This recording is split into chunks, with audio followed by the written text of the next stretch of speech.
Protégeme, Dios mío, porque me refugio en ti. Protégeme, Dios mío, porque me refugio en ti. El Señor es la parte de mi herencia y mi cáliz. Tú decides mi suerte. Tengo siempre presente al Señor. Él está a mi lado, nunca vacilaré. Protégeme, Dios mío, porque me refugio en ti. Por eso mi corazón se alegra, se regocijan mis entrañas y todo mi ser descansa seguro, porque no me entregarás a la muerte, ni dejarás que tu amigo vea el sepulcro. Protégeme, Dios mío, porque me refugio en ti. Me harás conocer el camino de la vida, saciándome de gozo en tu presencia, de felicidad eterna a tu derecha. Protégeme, Dios mío, porque me refugio en ti. Protégeme, Dios mío, porque me refugio en ti.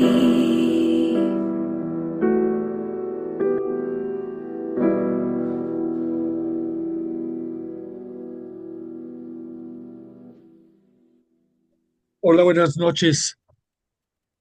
Qué gusto que hoy, día martes 11 de noviembre del año 2025, tenemos la gracia de volvernos a encontrar en nuestro espacio virtual de Biblia para continuar con nuestras reflexiones y estudio sobre los milagros de Jesús.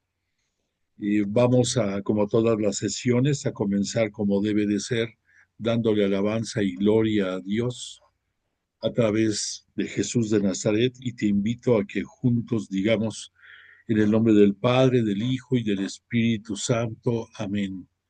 Padre nuestro que estás en el cielo, santificado sea tu nombre. Venga a nosotros tu reino. Hágase tu voluntad en la tierra como en el cielo. Danos hoy nuestro pan de cada día. Perdona nuestras ofensas, como también nosotros Nosotros perdonamos. perdonamos a los Los que que nos ofenden. No nos no nos dejes dejes caer en caer la en tentación tentación y y líbranos líbranos del del mal. Amén. amén. Gloria al Padre, al Hijo y al Espíritu Santo, como era en Como un en un principio, principio, ahora y ahora y siempre, siempre, por los los siglos de los siglos de los siglos. Amén. siglos. Amén. E invocamos al Espíritu Santo y decimos: oh Espíritu Santo, don de Dios y fuerza de lo alto, fuente de agua brotante de vida eterna, desciende y mora en nuestros corazones. Haznos verdaderos adoradores del Padre, condúcenos a la plenitud de la verdad y transfórmanos en testigos de Jesús para llevar su nombre hasta los confines de la tierra. Amén. Bueno, pues agregado a estas peticiones que siempre hacemos, implorando la misericordia divina para que, como Él nos ofreció, cuando dos o más están reunidos en su nombre, Él esté en medio de ellos, y sabemos que Jesús de Nazaret y su Espíritu Santo se encuentran entre nosotros para ayudarnos, para inspirarnos, para impulsarnos a entender su palabra, la palabra de Dios que conocemos a través de los divinos labios de Jesús de Nazaret, y también para que podamos entender en toda su magnitud eh, la dimensión de sus palabras. A esto queremos agregar ahora una intención adicional, y es que No sé si en tu parroquia, en dónde esté ubicada, pero el domingo pasado en la sexta vicaría nos tocó la presencia de los seminaristas que se están formando en los dos seminarios, en el menor y en el mayor, aquí de la Ciudad de México, y me llamó poderosamente la atención el bajo número de estudiosos preparándose para ser pastores del rebaño de Jesús. Y pues esto es alarmante, por un lado. Por otra parte, pues estuvieron pidiendo las oraciones y el apoyo de todos nosotros para poder sufragar sus costos de estudio y pues esperamos que haya sido generosa toda la participación de los que pudimos estar ese día en la colecta. Pero también eh, me dio la pauta ese día en la parroquia de Santa María de los Apóstoles, donde soy lector. Ahí se vino la renovación de los ministros extraordinarios de la Eucaristía y ahí me dio gusto ver que ahí el número de participantes en este bello ministerio ha crecido y que esto es prueba de que de entre los laicos la disposición para estar al servicio de Jesús en las parroquias, pues es patente y es hermoso ver que hay garantía de que se puede ir creciendo y apoyando a los pastores de la iglesia, porque pues obviamente el contraste de las dos cosas, por un lado pocas vocaciones, por otra parte un buen número de laicos participantes, pues ojalá y Dios permita que esto iguale o que valga para que no tengamos crisis futuras en cuanto a la conducción de las liturgias, de los sacramentos, etcétera, etcétera. Entonces, esa es nuestra intención esta noche particular, que Jesús de Nazaret tenga en su mira el que no decaigan las vocaciones, el que se impulse la participación de los laicos en todos los ministerios de servicio en que puedan participar y que la iglesia de la cual tú y yo formamos partes, somos miembros importantes de la iglesia, pues pongamos cada quien lo que esté a nuestro alcance para que, como Él nos prometió que estará con nosotros hasta el último día del mundo, tenemos fe en que así es, en que así será, pero necesitamos que la participación y la conducción de todos los ministerios sea de calidad y oportunidad. Perdóname, perdóname, es que con cambios tan bruscos de temperatura, de repente nos llevamos sorpresas. Bueno, pues que así sea. Te quiero comentar que acerca del cántico con el que abrimos la sesión de esta noche, es un cántico que está inspirado en el Salmo 16 eh, de la nomenclatura hebrea, y en este salmo se intitula Yahvé, la parte de mi herencia. Entonces, este, este salmo es precioso porque nos habla del temor de ofender a Dios al no darle la, la veneración correcta. Este salmo, que es de la autoría del rey David, Maite, tu imagen está abierta. Entonces, te quiero dar el dato de que está inspirado en el Deuteronomio. El Deuteronomio es la segunda ley para los judíos, que fue redactada por el propio Moisés, y en él que se presume esta Deuteronomio fue la cuna de la cual después los rabís van a estar poniendo interpretaciones de sus libros sagrados, porque no solamente es de su Tanakh, de su Biblia, sino de muchos textos más.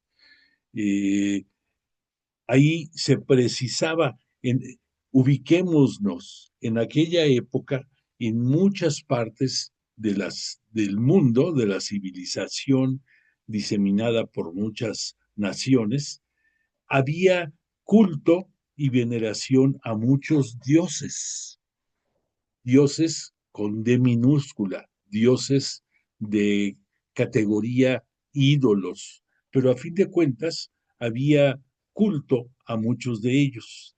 Y con Moisés, al recibir el decálogo y donde Yahvé Dios, Dios Padre para nosotros, por decisión unilateral, ofrece que el pueblo de Israel será el pueblo de su propiedad, de su heredad, y estará con ellos hasta el último de los días de este mundo. La única condición, si te pones tú a analizar lo que es el decálogo, los 10 mandamientos, todo versa sobre el amor a Dios y al prójimo, en diferentes conceptos, pero así se resume. Pero si tú te pones a ver lo que Dios Padre exigía y sigue siendo vigente, es que solamente a Él le demos culto.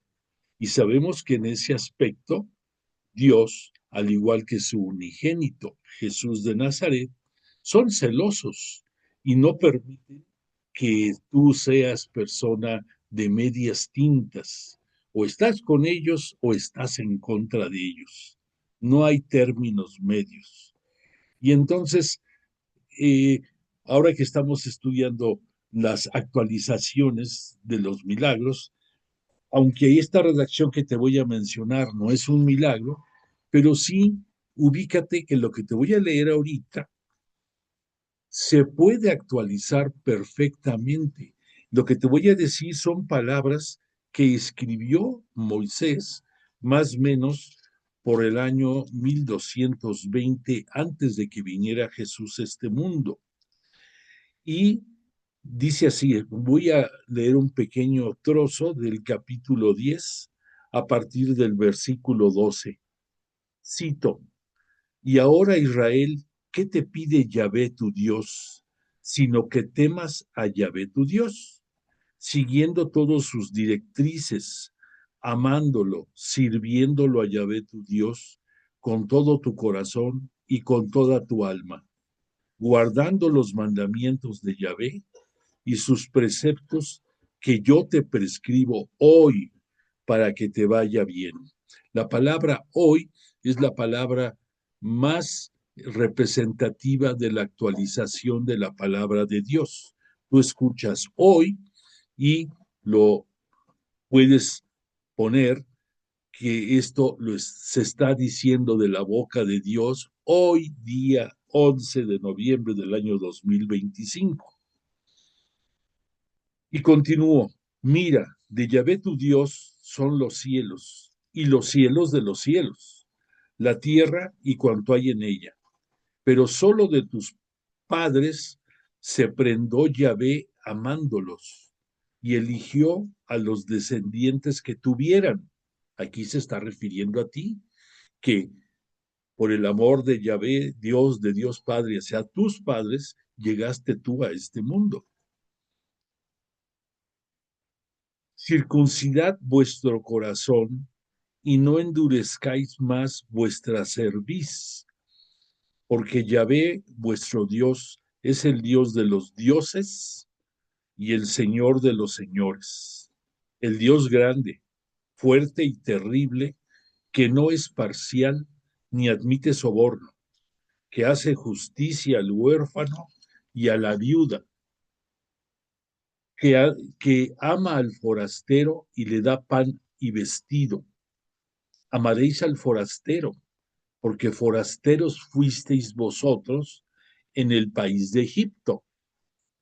A Yahvé tu Dios venerarás, a él servirás, te apegarás a él y a su nombre jurarás.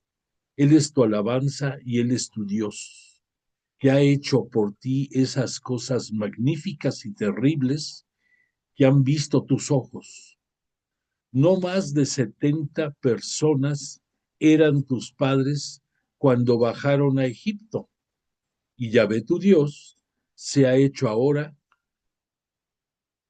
los ha hecho numerosos como las estrellas del cielo. Y aquí termino la cita. Entonces, el fondo es que ya cuando este Moisés estaba cercano a su muerte, las luces de el amar a Dios y también amar al prójimo ya se visualizaban un poco más claro. Tristemente, a pesar de que él lo dejó en su Deuteronomio, tristemente, en la historia de la salvación, la dureza de corazón de los dirigentes judíos de la época cuando vino Jesús a este mundo, aún así eran muy duros y la interpretación de las leyes era muy rigorista, por un lado. Por otra parte, hay que reconocer que la alabanza que el pueblo judío da a Dios es enorme, es muy grande, es impactante, nos enseña mucho. Eh, la veneración, las oraciones que todos los días hacen a diferentes horas del día, los preceptos, muchos de ellos que tienen que cumplir, entre otros, que tienes que hacer una obra buena, preferentemente una limosna a un necesitado, un apoyo a un desvalido, todos los días de tu vida. No puede faltar que termines el día sin que hayas hecho una buena obra. Son cosas que, que son de admirar y que muchas veces pensamos, ¿por qué no la tenemos nosotros como cristianos católicos? Entonces, bueno, pues todo tiene su lado bueno y tiene su lado malo. Pero independientemente de esta devoción y forma de dar culto que tenían y siguen teniendo en gran parte el pueblo judío, ese pueblo en el que Jesús nació, en el que Jesús creció, en el que Jesús, a través de María, su madre, aprendió las alabanzas, las costumbres, a donde José y María llevaron en muchas ocasiones al templo de Jerusalén en las fiestas de guardar que cada año se celebraban. O sea, Jesús nació judío, fue un excelente judío y murió judío. Tenemos la gran fortuna de que antes de morir, él, basado en toda la enseñanza del reino de Dios que por voluntad de su Padre nos vino a enseñar, nos hizo ver lo que faltaba en el corazón de todos los hombres para estar completos, para no solamente dar culto a Dios, sino a través del servicio a tu prójimo, amar a Dios. Una, algo que me llegó mucho y que tal vez tú, si escuchaste el evangelio del día de hoy que te compartimos, que más o menos decía que no te ufanes de lo que tú haces por tu prójimo, porque a fin de cuentas no eres tú el que lo haces, sino eres tú el medio por el cual Dios lo está haciendo o Jesús lo está haciendo, mostrando su misericordia. Eso debe de ser algo que nos mueve el tapete pero sí feo, de decir, no soy yo por mi lindo corazón y mi disposición y porque me estoy privando no gastar en tal cosa por hacer una buena obra, o además de disfrutar la vida, me sobra recurso para poder hacer algo, que se nos quite de la cabeza esa forma de pensar de que eres bueno, que socorres, que eres misericordioso. No eres tú, no tienes mérito alguno. A través de ti estás permitiendo que Jesús y Dios manifiesten su misericordia hacia el prójimo. Y eso no es fácil de entender, pero por eso me pareció interesante tanto el salmo que escogimos para hoy, de, de que tengamos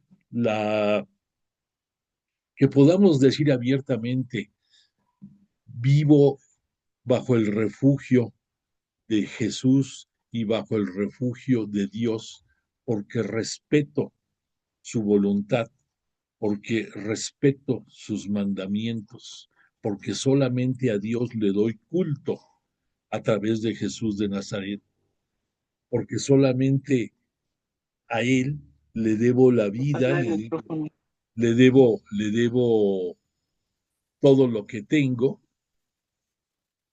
y entre otras cosas.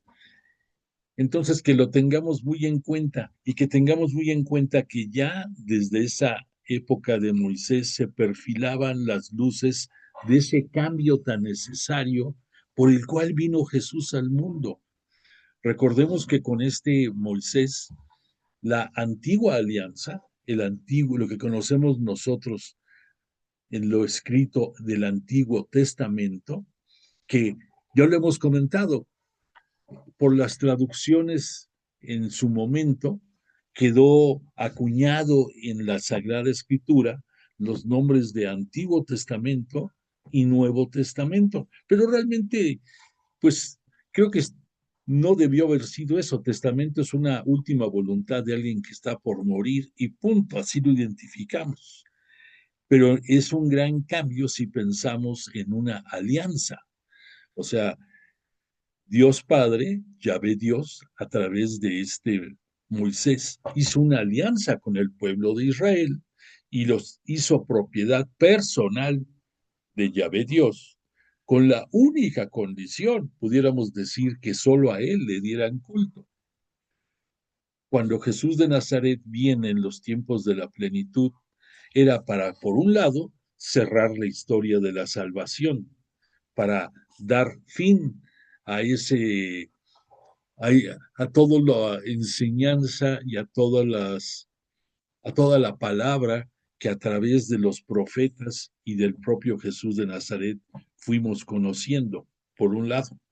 Pero por otra parte, solamente ya lo hemos estudiado, te recuerdo, en el libro del Apocalipsis, es en el único libro en el cual en cierto momento se habla de la nueva alianza, con ese nombre, con esa palabra tal cual, alianza, que Jesús signó derramando su sangre y entregando su vida por la remisión del pecado, de tu pecado, de mi pecado, del pecado de toda la humanidad, de todos los tiempos. Entonces, esa palabra de alianza como que tiene un significado más profundo. Y si no es así, nada más piensa qué es lo que se entregan los novios al momento de jurarse matrimonio. ¿Qué es lo que se entregan?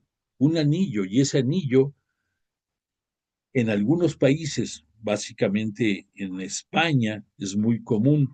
No se le llama argolla matrimonial, se le llama alianza. El significado de ese anillo, de esa argolla, es el significado de la alianza que firman de corazón los novios al convertirse en esposos.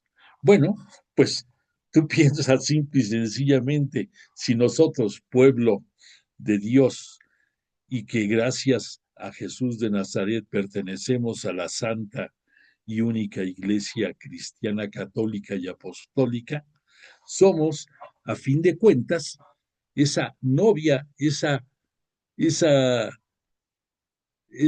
mujer que en sentido figurado lo constituimos todos los que pertenecemos a la iglesia y Jesús es el novio. Entonces, ¿con quién estamos casados? Estamos casados con Jesús y su voluntad. Por lo tanto, pues así son las cosas, pero te lo hago todos estos comentarios porque sería hermoso que aunque digamos el Nuevo Testamento, que nuestro corazón reconozca que es nuestra alianza con Cristo Jesús y a través de él con Dios Padre. Bueno, pues eh, todos estos conceptos que te he dado viene al cabo porque en la clase pasada estuvimos hablando de varios milagros. Estuvimos hablando de los milagros compartidos, de los primeros milagros compartidos por Marcos, Lucas y Mateo. Y vimos estos 5 milagros, pero quiero precisarte algo que sale del rango de lo que vimos del milagro número 5 del hombre de la mano paralizada. Y esto que te lo quiero dar a conocer es para que reflexionemos un poco del entorno histórico que privaba cuando se ejecutó este milagro por voluntad de Dios a través de Jesús de Nazaret.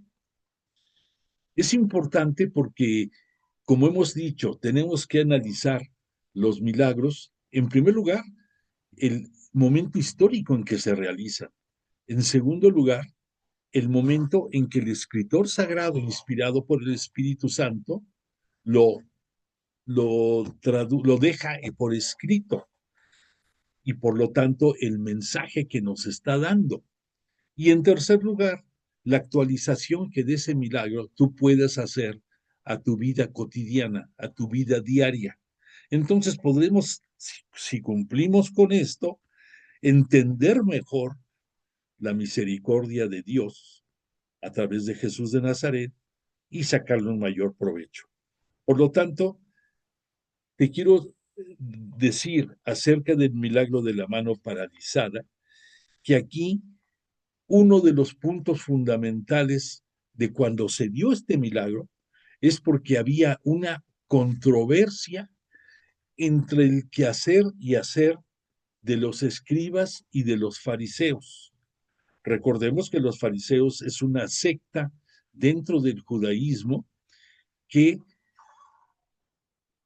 que se dedicaban al extremo en ser escrupulosos en todas las ordenanzas para dar culto a Yahvé y y para vivir dentro de la purificación y dentro de las buenas costumbres. Por esa razón, los fariseos eran jactanciosos y se ufanaban de que ellos cumplían con toda la ley y que por eso Jesús los criticó muchas veces de que se paraban en el templo y podían despotricar, que daban gracias a Yahvé porque no eran como aquellos pecadores y se sentían como hechos a mano y cortados así de molde, ¿no? Se sentían lo máximo. Entonces se sentían y se creían merecedores de todo. Por otra parte, los escribas, que era el grupo que traducía, entre otras cosas, los textos bíblicos y los ponían a disposición de las personas, pero también ellos tenían por su trabajo mucho conocimiento de la Torá, de la ley judía y de muchos otros libros, y entonces a veces indebidamente, pero se convertían en juez y parte de muchas discusiones que en las sinagogas se llegaba a dar. Recordemos que las sinagogas era el lugar de la enseñanza y el templo de Jerusalén era el lugar del culto. Pero obviamente no pensemos que así como tú y muchos vamos a la parroquia cada domingo a dar culto a Dios, en esos tiempos la visita al templo era en muchas ocasiones máximo 3 veces en el año para la mayoría de los judíos, para muchos una sola visita en el año. Pero eso no quitaba que acudieran cada sábado a su sinagoga, que las sinagogas siempre han buscado de que, como tienen entre tantas cosas, por ejemplo, el decir, ese día no manejamos autos, hablo ya del tiempo actual, ese día tenemos que llegar a la sinagoga a pie y no podemos tardar más de tanto tiempo en llegar a la sinagoga. ¿Por qué? Porque pues así está marcado dentro de sus preceptos. Por lo mismo, hay muchas sinagogas diseminadas en todo el mundo que permitan que cumplan con ese tiempo que deben de hacer en llegar a su lugar en donde dan culto el día sábado para celebrar lo que ellos conocen como el Shabbat, que junto con el Templo de Jerusalén y con la Torá forman la trilogía que sostiene al judaísmo. Tristemente, pues el Templo de Jerusalén en el año 70 va a ser destruido por las fuerzas imperiales romanas, como Jesús cuando entró a Jerusalén vaticinó y se los comentó a sus apóstoles. Todo ese esplendor que veían no iba a quedar piedra sobre piedra. Tristemente, hoy en día, para los que pueden ir, únicamente queda parte de uno de los muros, del muro occidental del Templo de Jerusalén. Todo lo demás, pues se acabó. Bueno, pero entonces me estoy saliendo del tema. Los escribas y los fariseos tenían, eh, tenían celo de un grupo hacia el otro. Por otra parte, los fariseos criticaban mucho a Jesús porque él, en la misericordia que manifestaba, como él bien dijo, le hacen falta, no necesitan médicos los sanos, sino los enfermos. Entonces, Jesús, poco después del milagro del hombre de la mano paralizada, va a ser cuando él va a buscar a Mateo, que su nombre de origen es Leví, y que él era recaudador de impuestos al servicio del imperio romano, y por lo tanto tenía facilidad de hacer muchos negocios bajo la mesa, de los cuales se beneficiaba bastante. Pero ubiquémonos en el momento en que sucedió ese milagro del hombre de la mano paralizada. Entonces, por un lado, está la enemistad entre los grupos de poder dentro del judaísmo.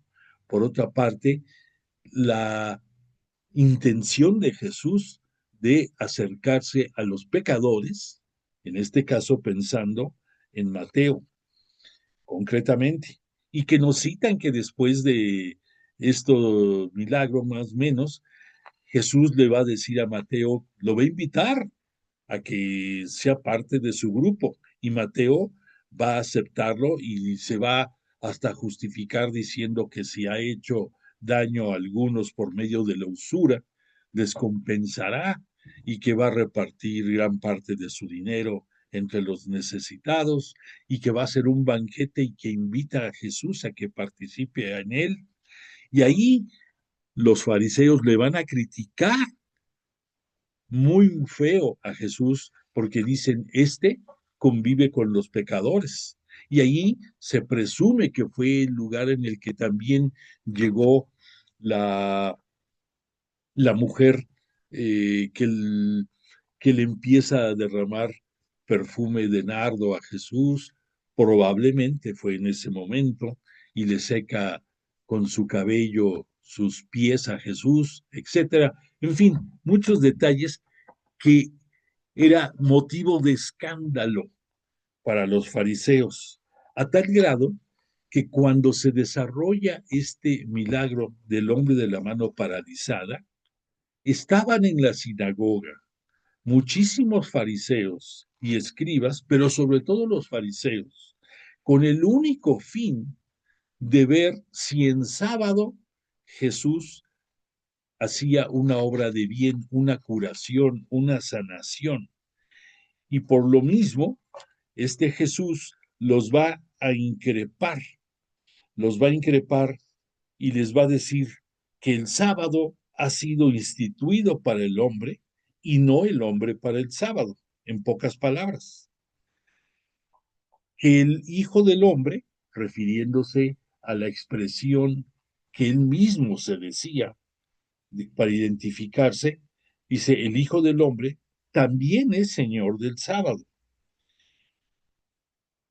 Y va a justificar que en ese día sábado se den actos como, por ejemplo, cuando los fariseos le van a recriminar que sus discípulos arrancaron espigas en el día sábado. Sabemos que dentro de las costumbres judías se dejaba a propósito espigas al alcance de los necesitados para que saciaran su hambre.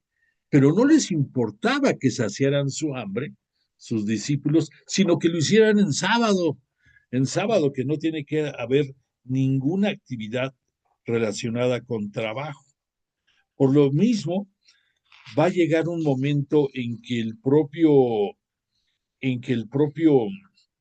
evangelista Lucas va a llegar a expresarse de la siguiente forma, va a decir que no hay odres viejos para poner vino nuevo. El odre es un receptáculo para contener el vino, como una bota, como una, algo en que lo puedas guardar. Pero se dice que al meter vino nuevo, tiene un efecto el envase, sobre el odre, que lo revienta.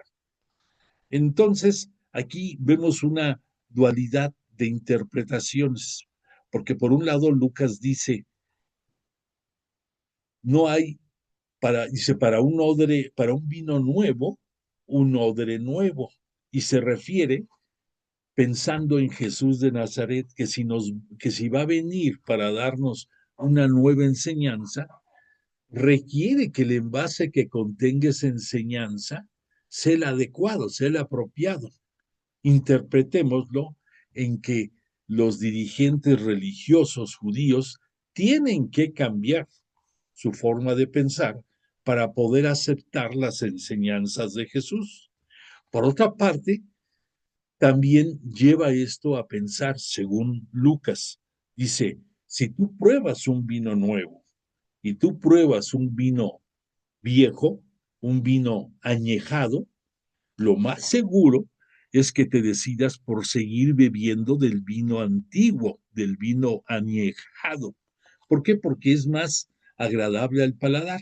Pero este es un sinónimo de decir que dentro del judaísmo, dentro de la dirigencia religiosa judía, estaban muy acostumbrados a sus estilos, ordenanzas y sistema de vida, y por lo tanto no aceptaban lo que Jesús traía a darnos a conocer, y que era preferible que la gente siguiera con el tamiz, con el perfil de instrucción y de compromiso de acuerdo a lo que ellos les decían por medio de su Torah, por medio de su ley.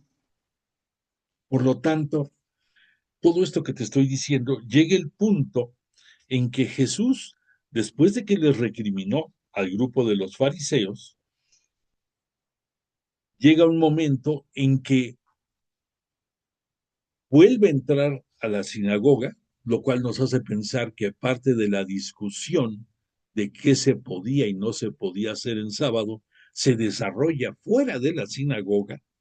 Entonces Jesús, nos dice el evangelista Marcos, entró de nuevo en la sinagoga y había allí un hombre que tenía la mano paralizada. Estaban al acecho a ver si le curaba en sábado para poder acusarlo. O sea, lo que les importaba a estos grupos, concretamente a los fariseos, era ver si lo curaba para ir con el chisme caliente, como decimos nosotros, a quejarse con las autoridades religiosas, y que esto, como tristemente fuera detonante para declararlo persona non grata, pudiéramos decir en palabras actuales, a Jesús, y poderlo perseguir. Jesús, sin importar lo que había hablado, nos dice el evangelista, miró con ira y desprecio a los fariseos porque conocía los sentimientos que guardaba su corazón. Y después, sin más preámbulo, le dice al hombre de la mano paralizada, pasa al centro de la sinagoga y ponte de pie. Entonces, en medio de todo ese mare magnum de suspenso y de expectación, le dice, estira la mano, estírala, extiende la mano, extiende. Y aquella mano árida y seca al instante quedó restablecida. El desenlace de esta escena es que en cuanto salieron los fariseos, se confabularon con los herodianos contra él, contra Jesús, para ver cómo eliminarlo. ¿Quiénes eran los herodianos? Por si no lo sabías, los herodianos eran soldados romanos al servicio de el tetrarca Herodes, en este caso Herodes Antipas. Por eso el nombre de Herodianos, porque estaban al servicio de Herodes. No es Herodes el Grande. Herodes el Grande fue el que mandó hacer la matanza de los santos inocentes, queriéndole dar muerte a Jesús, siendo niño, siendo bebé, todavía él, y que después muere en el año 4 antes de Cristo, Herodes el Grande, y entre su descendencia tuvo varios hijos que también llevaban el nombre de Herodes. Se les distinguía, uno era Herodes Antipas, otro era Herodes Arquelao, y hubo otro más, y algunos hasta que mandó matar Herodes por temor a que perdiera él el poder. Bueno, este Herodes Antipas es el mismo, para que te ubiques, es el mismo que va a quedar como tetrarca de Galilea, o sea que va a estar al frente de 4 diferentes poblaciones importantes de Judea, perdóname, de Judea, y que además se le recuerda tristemente por dos detalles. En primer lugar, que era una persona fuerte en el poder, pero débil de carácter. Y entonces él se dejó seducir porque, pues es la palabra exacta, seducir por Herodías, que ella, Herodías, fue la mujer que fue esposa de su hermano Herodes Arquelao. Entonces cae de repente por X motivo en desgracia política Herodes Arquelao, revienta hasta su matrimonio, y entonces este Herodes Antipas toma por esposa a la que fue esposa de su hermano, cosa que se le recriminó mucho, y quien se lo recriminó muchísimo fue Juan el Bautista.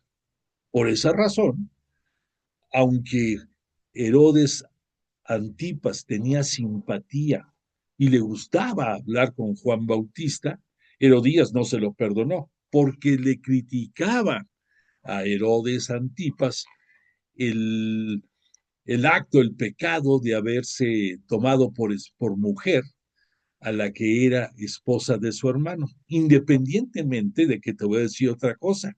Herodías era media hermana de ellos también, porque fue también hija de Herodes, que tuvo con otra, de otra unión, de tantas uniones matrimoniales que tuvo Herodes el Grande.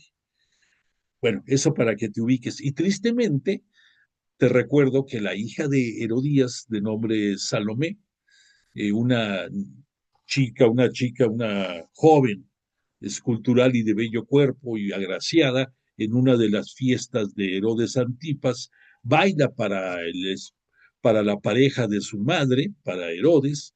A él le fascina cómo lo hizo, y en el punto del alcohol y de las copas le dice Herodes que le pida lo que sea, que él se lo dará, no importa que le pida la mitad del reino si fuera necesario.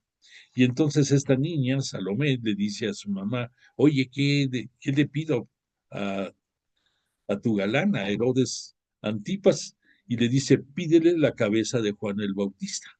Y ahí tristemente es en donde Herodes Antipas, por haber hablado de más dentro de su debilidad, tuvo que cumplir el, la promesa que le había hecho esta niña Salomé, que era la voluntad de Herodías, la pareja de Herodes Antipas. Bueno, esto lo cuento porque el precursor de, de la llegada de Jesús a este mundo, desde el punto de vista eh, desde el punto de vista historia de la salvación, fue Juan el Bautista. Él fue el último de los profetas, pudiéramos decirlo, que anunció que el que venía, Jesús de Nazaret, era alguien grande, hijo del Altísimo, al del cual él no era capaz ni siquiera de desabrocharle la correa de su sandalia, y que Jesús, nos citan los evangelios, cuando se enteró de la muerte, de la decapitación de este Juan Bautista, se conturbó mucho en su corazón porque además de ser pariente de él, de ser pariente, porque recordemos que Juan Bautista eh, es hijo de la prima de la Virgen María. Entonces, pues además de la cercanía consanguínea, pues el papel de Juan Bautista dentro de la historia de la salvación fue importantísimo. Y entonces Jesús de Nazaret, en ese entorno, está aquí en el área de Galilea, y entonces tenemos ya más puntos de referencia para ver qué fue lo que pasó con ese hombre de la mano paralizada. Me extendí demasiado en la plática de que te di de este relato, pero lo importante dentro de este entorno histórico es que ahora captamos mejor el significado de ese hombre de la mano paralizada.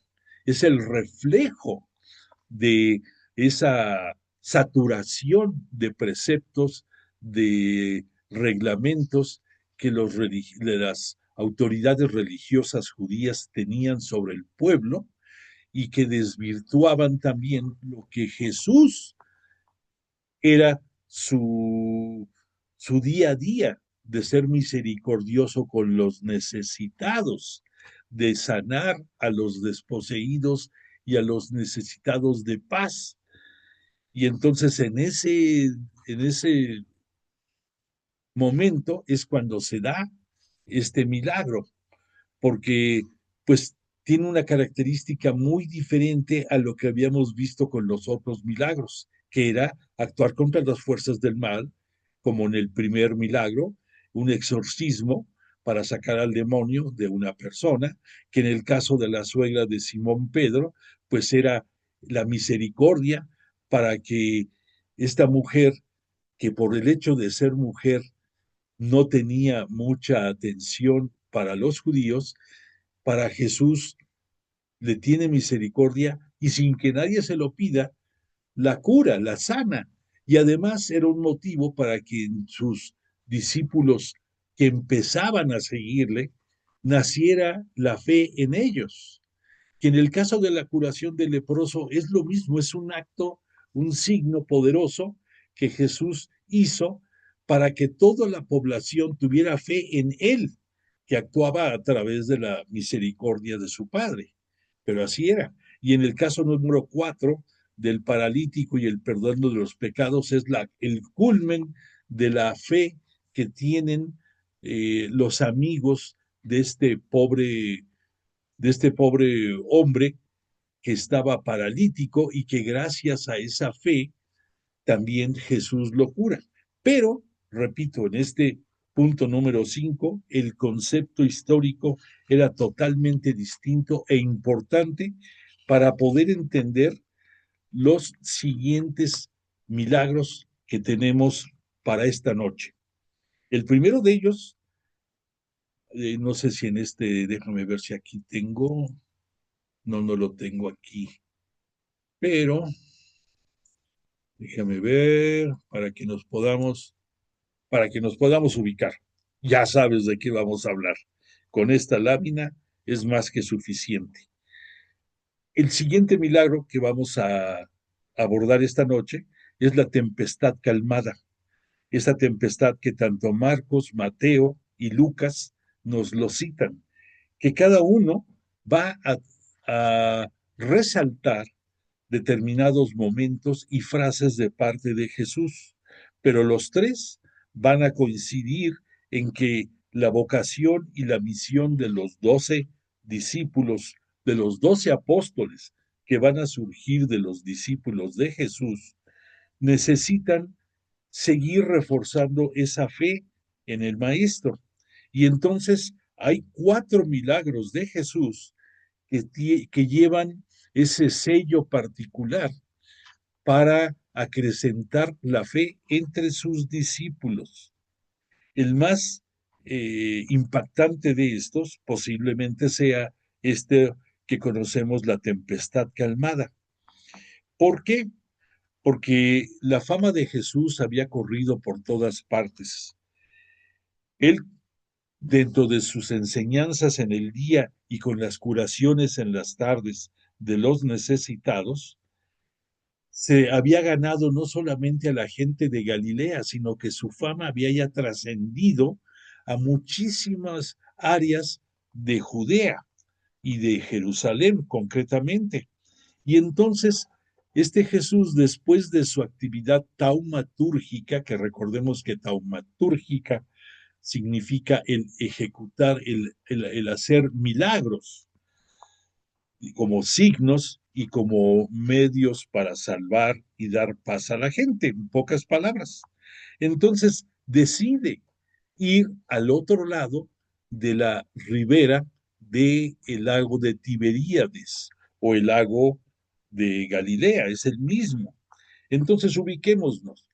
Toda la acción de curación que Jesús había hecho en estos primeros milagros se desarrolla en la ribera occidental del río Jordán, para que nos ubiquemos, que es en donde el lago de Tiberíades va a dividir a las dos grandes extensiones de terreno. Del lado izquierdo, el lado de los judíos, el lado de los creyentes, pudiéramos decir, de la ley de Moisés. Del lado izquierdo, donde se ubica la Decápolis, esas 10 ciudades entre las cuales se encuentran Tiro y Sidón, es un área de gentiles, de personas que no son judíos, que no son simpatizantes del judaísmo. Y entonces Jesús le pide a sus discípulos que se desplacen hacia ese lugar. Nos hablan que ya era la tarde y más que la tarde, pues ya estaba cayendo la noche. Jesús, agotado por toda la actividad que había tenido ese día, se recuesta en la popa, o sea, en la parte trasera de la barca, y recargando su cabeza, nos dicen, en un cabezal, se duerme. Y entonces dicen que no era una sola barca, que eran varias barcas las que se encaminaron hacia el lado oriental del lago de Tiberíades rumbo hacia esta Decápolis. Bueno, entonces comienza a agitarse las aguas, comienza el viento a hacer de las suyas y a hacer, como dijéramos, como barquito de papel, como cáscara de nuez a la barca en que va Jesús y las otras que lo siguen acompañando. Entonces entran en pánico los discípulos y entonces aquí nos citan cada uno de los evangelistas una expresión distinta, pero que a fin de cuentas nos hablan de lo mismo, porque ese, en ese momento nos citan que Marcos cita en su evangelio únicamente despiertan a Jesús y le dicen, maestro, maestro, perecemos. Otra forma, otro concepto, Mateo, en su evangelio, se va a referir a este momento con un tono más adusto y más, eh, más sugerente, más piadoso. Mateo va a decir que le dijeron a Jesús, Señor, sálvanos, perecemos.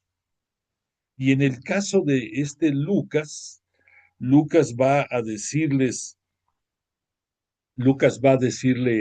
a Jesús, va a decirle otras palabras distintas. Deja ver si por aquí lo tengo a la mano, qué fue lo que dijo Lucas. Lucas, no, perdóname. Lucas fue el que le dijo, maestro, maestro, perecemos. Eso fue lo que externó Lucas. Lo que Marcos externó fue que le dijeron a él sus discípulos, maestro, ¿no te importa que perezcamos? Date cuenta que tenemos tres evangelistas que nos hablan del mismo evento con unas palabras distintas porque fueron inspirados por el Espíritu Santo para externarnos esto. A fin de cuentas, el momento de angustia y desesperación es el mismo, pero la semántica, la redacción cambia y eso nos produce en nuestro corazón diferentes respuestas. No lo podemos negar. Entonces, en el fondo, la acción, la súplica es la misma. Entonces Jesús, habiéndose levantado, nos dice, el Evangelio, increpó al viento, se dirigió al viento en forma autoritaria y contundente, y le dijo al mar, calla, enmudece, y el viento se calmó y sobrevino una gran bonanza, o sea, un tiempo de calma que permitió que llegaran a destino sin ningún problema. Entonces, ¿qué es lo que aquí están viendo sus discípulos? Fíjate, hay una expresión que nos dicen para que nos demos cuenta de qué momento está pasando los discípulos de Jesús en cuanto a su relación discípulo-maestro. Porque fíjate lo que nos narran acerca de ellos. Ellos se llenaron de gran temor y se decían unos a otros, pues ¿quién es este que hasta el viento y el mar obedecen?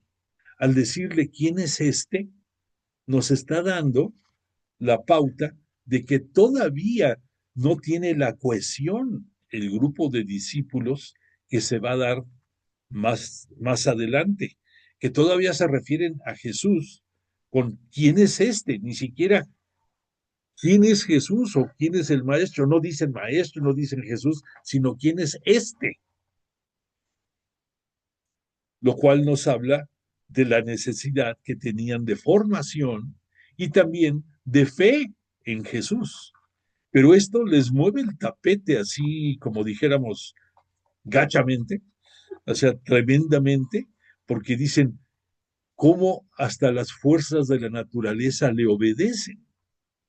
Además, quiero decirte otro detalle que va a ser importante en este signo de poder y en el que vamos a mencionar después, porque para los judíos el mar representa un lugar de terror, un lugar en donde ellos piensan que puede ser entrada al inframundo, o sea, al mundo que hay después de la muerte, que pensaban en aquellos tiempos, algo más dramático que el propio Sheol, algo más dramático que la muerte misma, y que ahí es en donde más adelante en el Apocalipsis nos van a hablar del dragón y de la serpiente marina, o sea que el mar era un lugar de terror, de miedo, y entonces doblemente les impacta a los discípulos.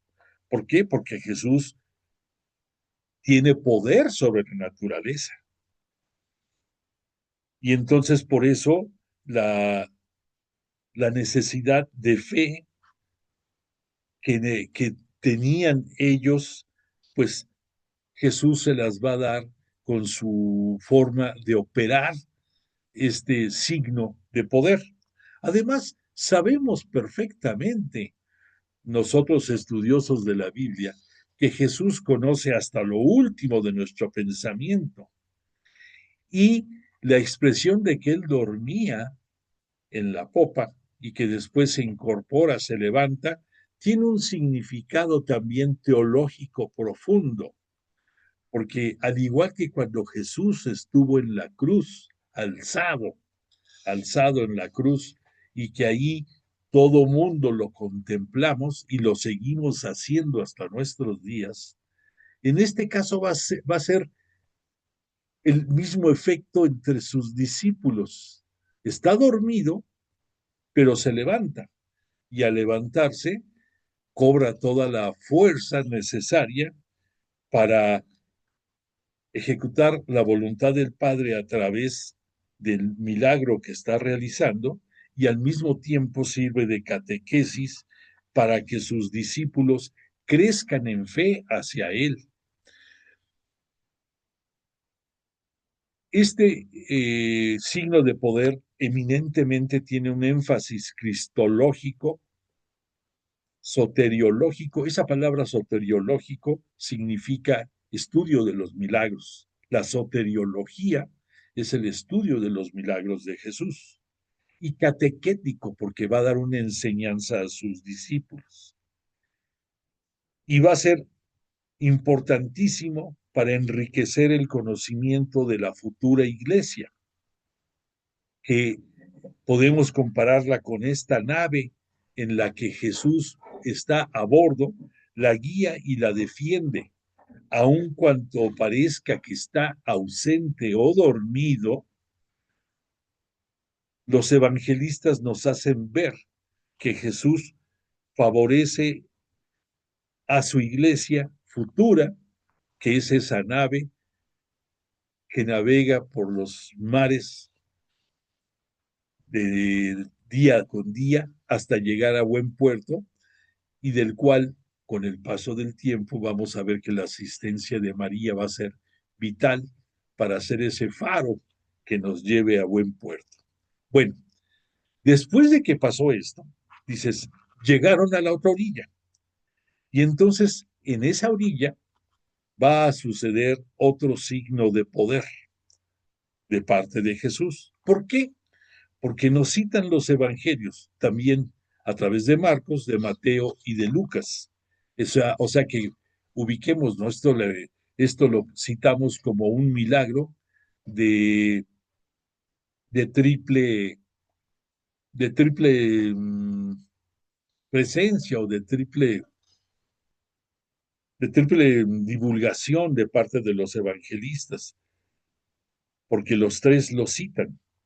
Entonces, aquí llegan a la orilla oriental, donde decimos que es tierra de paganos, que por lo tanto esa tierra de paganos podemos entender que es un refugio del demonio, de Satanás, porque en donde no es conocido Dios, pues obviamente el que reina es Satanás, el príncipe de este mundo. Y por esa razón nos cita el Evangelio que llegando a esta región, quien se les aparece es un endemoniado que vivía en el cementerio, que estaba encadenado y que aún así ni las propias cadenas podían retenerle, que él se lastimaba, se laceraba su cuerpo golpeándose con piedras, y que eh, vivía ahí en el abandono, y obviamente que estaba poseído por el demonio. Esta población se llama Gerasa. Para algunos de los escritores sagrados la ubican como Gádara. Por eso si escuchamos el milagro de los Gadarenos, es el mismo de Gergesa o de Gádara o de Gerasa. Es la misma población que estamos hablando. Más o menos queda como a 50 kilómetros del lago. Y aquí nos habla que llegando este enigmático pasaje evangélico nos va a decir que este poseído por el demonio se le acerca a Jesús y le dice que qué está haciendo ahí. Le dice, ¿qué quieres de mí, Jesús de Nazaret? Señor, ¿recuerdas qué sucedió en el primer signo de poder en la sinagoga de Cafarnaún? Que también fue un exorcismo y que también el demonio reconoce la presencia de Jesús como el Hijo del Altísimo. Aquí se repite la escena. Esto pues nos da la claridad de que el demonio sabe quién es Jesús, sabe que es el Hijo de Dios, sabe que es el Hijo del Altísimo, el Salvador y Mesías esperado, pero lo increpa a través de este pobre Gadareno o de Gerasa, y entonces Jesús se conmueve de él, de este poseído, y se espanta también de la fuerza sobrehumana que tiene.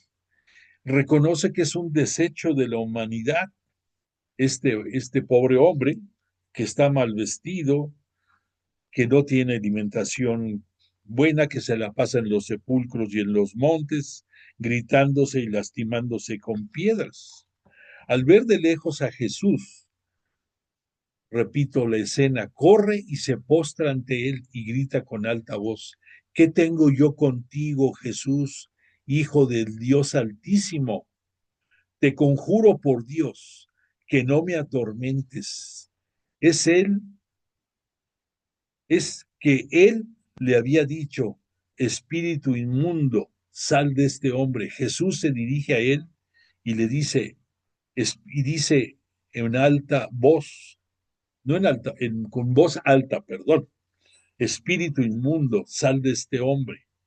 Entonces aquí vemos que por un lado está liberando a este hombre de la presencia del demonio en su ser, pero viene aquí algo muy interesante.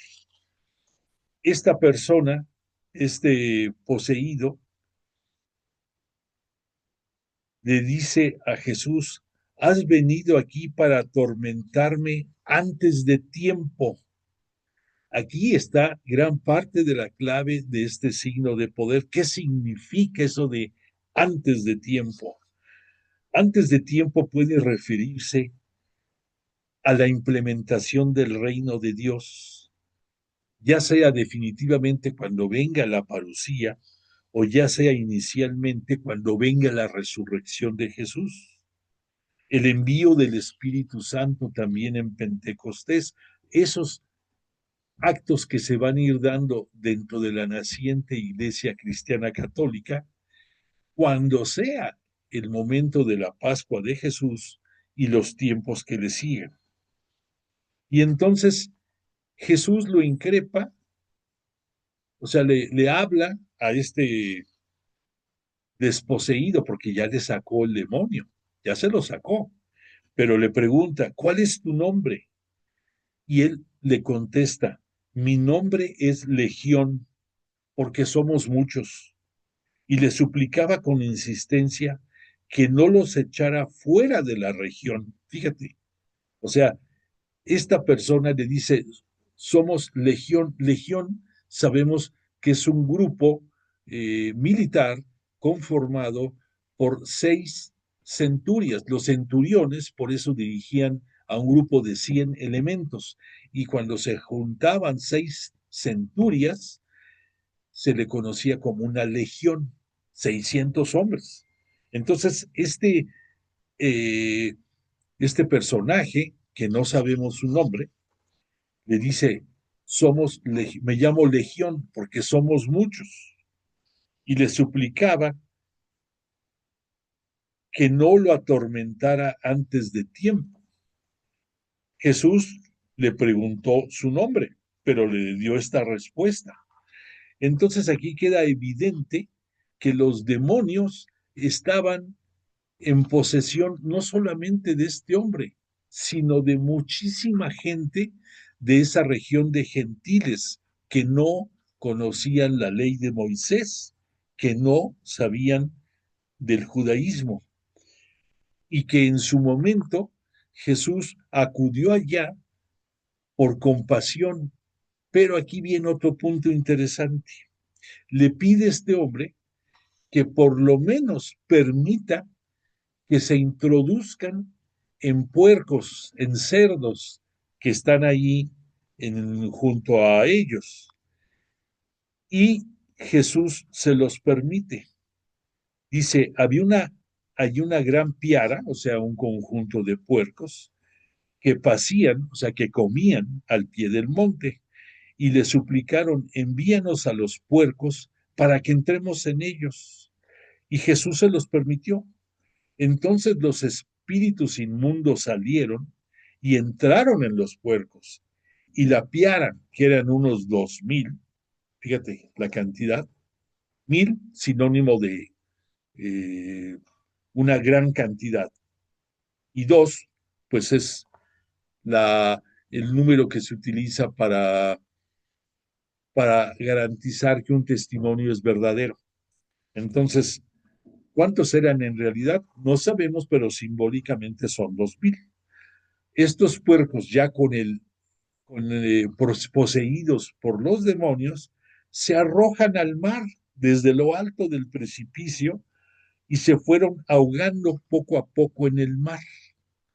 ¿Qué nos dice esto? Por un lado, para la forma de ver de los judíos, el puerco es un animal impuro, que no lo comen.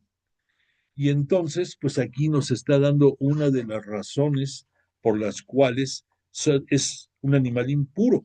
Por otra parte, piensa en el significado que se lanzan al mar. ¿Y qué te decía yo del mar? Que dentro de los conceptos del judaísmo lo ven como un lugar tenebroso y de proporciones eh, incalculables, pero dramático y que encierra fuerzas del mal.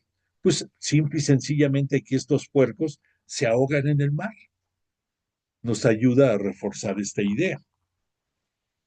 Pero entonces los puercos son derrotados a través de los puercos, los demonios.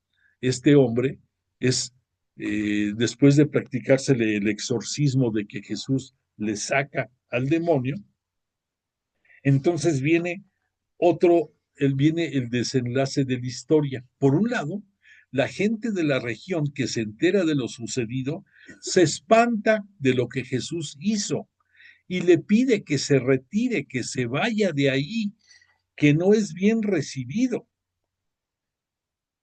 Entonces Jesús se va a ir, pero por otra parte, este, endemoniado, exendemoniado, le pide marcharse con él, le pide que se quiere unir a la gente que viene con Jesús y le dice que quiere seguirlo.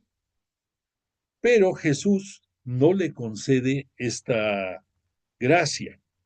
Le dice, vete a tu casa, donde los tuyos, y cuéntales lo que el Señor ha hecho contigo y que ha tenido compasión de ti. Él se fue y empezó a proclamar por la Decápolis, o sea, por toda la región que hablamos, todo lo que Jesús había hecho con él, y todos quedaban maravillados.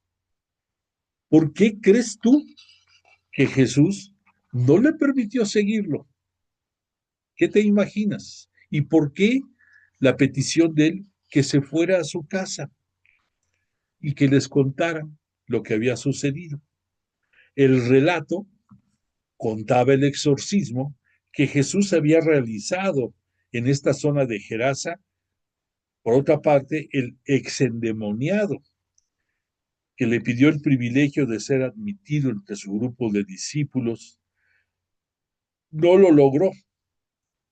Y esto nos da a entender que los orígenes de este hombre son paganos y que Jesús, dentro de su plan de salvación, dentro de su plan salvífico, dentro de su ministerio público, recordemos que le va a dar prioridad en un principio a todos los que pertenecen al judaísmo y solo hasta después va a hacerlo con los que no son judíos. Entonces, no era el momento todavía de evangelizar a los paganos, a los gentiles. Y por esa razón, Jesús quiso hacer este cruce a la otra orilla, pues para mostrar su grandeza, para demostrarles a sus discípulos el poder que tenía sobre los fenómenos de la naturaleza, que contemplaran cómo echaba afuera al demonio de una persona que había sufrido por muchísimo tiempo y que después en su misericordia lo sana, hace que la legión de los impuros se mueran, se ahoguen, y al pedirle él al que antes estuvo endemoniado que se fuera a su casa, él va a ser el vehículo, va a ser el portavoz de la misericordia de Jesús, de su poder y de los alcances que tiene. Y por lo tanto, lo que va a ir sembrando este exendemoniado va a ser algo de mayor provecho pensando en la población en la que él vivía. Todo esto que te he estado platicando nos debe de llevar a nosotros a actualizando este signo de poder, estos dos milagros que se dan en un mismo episodio, el reflexionar acerca del poder divino y de la necesidad que tenemos de tener fe en Jesús. Por un lado, recordemos lo que pasó en la tempestad. Jesús, en pocas palabras, les recriminó a sus discípulos: qué poca fe tenéis, cuando asustados lo despiertan.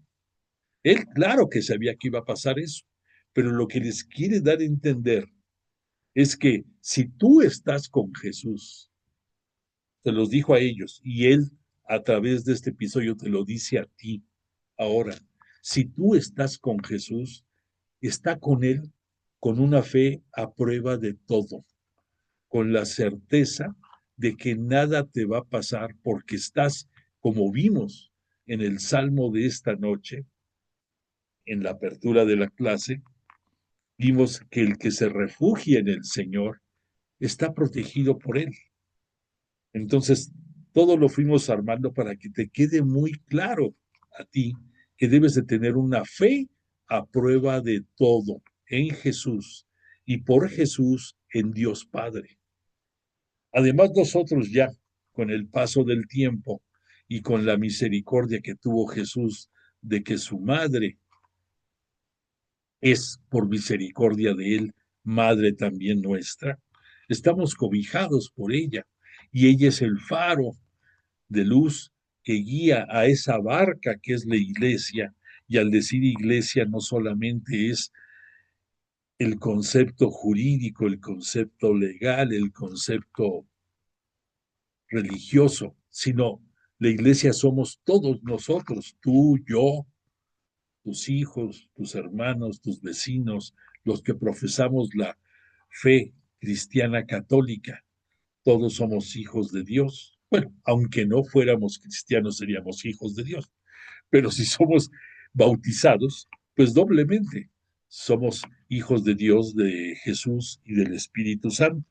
Y que esa fe debemos de tenerla muy reforzada y en alto, y no tener temor a nada. Punto número uno. Y el punto número dos, piensa de nuevo en ese triste endemoniado que en Gerasa o en Garasa o como le quieras tú llamar, tuvo la gracia de tener el exorcismo de parte de Jesús, de parte de Dios, a través del poder y la misericordia de Jesús. ¿Qué sucede después de esto? Este hombre quería seguir a Jesús. Piensa en ti, tú lo quieres también a seguir a Jesús. Pero la enseñanza que nos está dando aquí es fabulosa. Jesús no se lo permite, pero le dice, ve a tu casa y platica lo que aquí sucedió. Jesús te está diciendo a ti en este momento, ve a tu casa y platica todo lo que está sucediendo de su vida en ti. Platica de las bendiciones que para ti, para tu familia, para tu entorno, estás disfrutando, estás sintiendo, estás viviendo a través de la gracia de estar asido con fe a las enseñanzas de Jesús, que son la palabra de Dios Padre, que conocemos por los labios de Jesús aquí en su ministerio público. Entonces, tú tienes una tarea que hacer que Jesús te le está encomendando. Habla de mí en tu entorno y despreocúpate, no vengas aquí a mi lado. Estoy yo a tu lado, pero quiero que hables de mí ante todos. Entonces, tómalo muy en cuenta, cuál es tu función, y por eso hablábamos en el principio de esta sesión de esos grupos de laicos que están dentro de los ministerios de servicio de las parroquias. Benditos sean, y bendito sea Dios porque les permite llevar no solamente sus enseñanzas, sino su alimento, es a llevar el pan que nos sostiene y que nos nutre y que nos da fuerzas para seguir adelante. Entonces, como eso, hay muchos grupos de servicio y también dentro de esos grupos de servicio, tú puedes hacer mucho ayuda a tu comunidad. Y además, como bautizado y como conocedor de la palabra de Dios y de las Sagradas Escrituras, déjate llevar por el Espíritu Santo, que muevan tu corazón, que muevan tu inteligencia y que hables de Jesús, que hables de Dios a quien se pueda y en donde sea, cuando, cuando haya la oportunidad. No tengas miedo. Una de las condiciones que aquí Jesús se las dijo a sus discípulos cuando fue en la barca es un sinónimo de qué poca fe tenéis. En pocas palabras, qué miedo tienen si yo vengo con ustedes. Entonces, dentro de nuestra forma de estudio bíblico, pastoral, siguiendo las enseñanzas del padre Carrillo en su gran inteligencia y forma de explicar las cosas y soportado principalmente en la palabra de Dios, me atrevo a que de corazón podamos decir lo siguiente: Jesús, Hijo de Dios Altísimo, tú que has venido para liberar al hombre, no solo de todo mal, sino de la raíz misma de sus males, establece en nosotros, con el poder de tu Espíritu, el reinado de Dios y expulsa todo imperio de Satanás. Libéranos totalmente, Señor, y envíanos a proclamar por todas partes las maravillas que has hecho con nosotros y la compasión que nos has tenido y el amor que con el que nos cobijas. Amén. Bueno, pues agradecidos con Jesús de Nazaret y con su Espíritu Santo. No avanzamos mucho, pero creo que fue muy importante lo que vimos esta noche y te invito a que no te pierdas los siguientes capítulos de los signos de poder de Jesús. En otros milagros también hablamos de 4 y aquí nada más vimos ahorita 2. Se quedan 2 muy importantes pendientes para la próxima semana. Y yo agradezco a Jesús, a tu Espíritu Santo y a ti la atención que nos brindaste y te invito a que des prueba de tu asistencia enviándonos un mensaje y deseo para ti y toda tu familia que tengas una semana grata,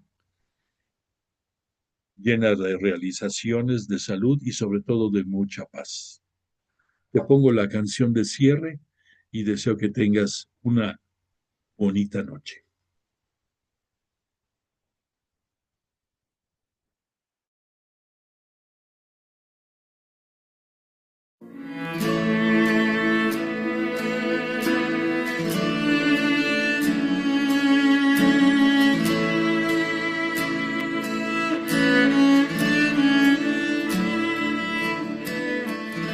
Aunque a veces tu silencio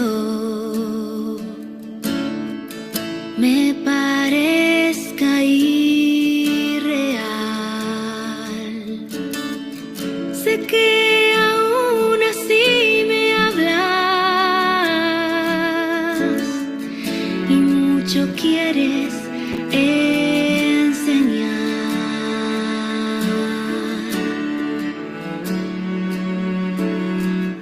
Me revelas tu mensaje y tu gracia quieres derramar para que mi fe sea tan grande que a muchos puedas alcanzar.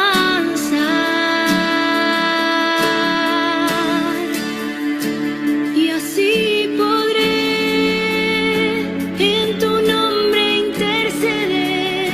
Solo en ti, Jesús, muchos milagros podré ver. Solo por la fe que me da tu gracia.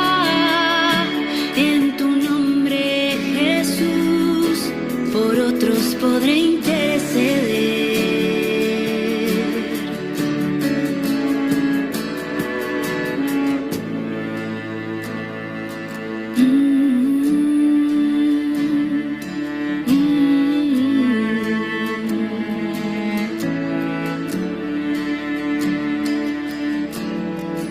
Pero necesito de tu paz y tus ojos para contemplar y mirar al corazón que necesita de tu amor.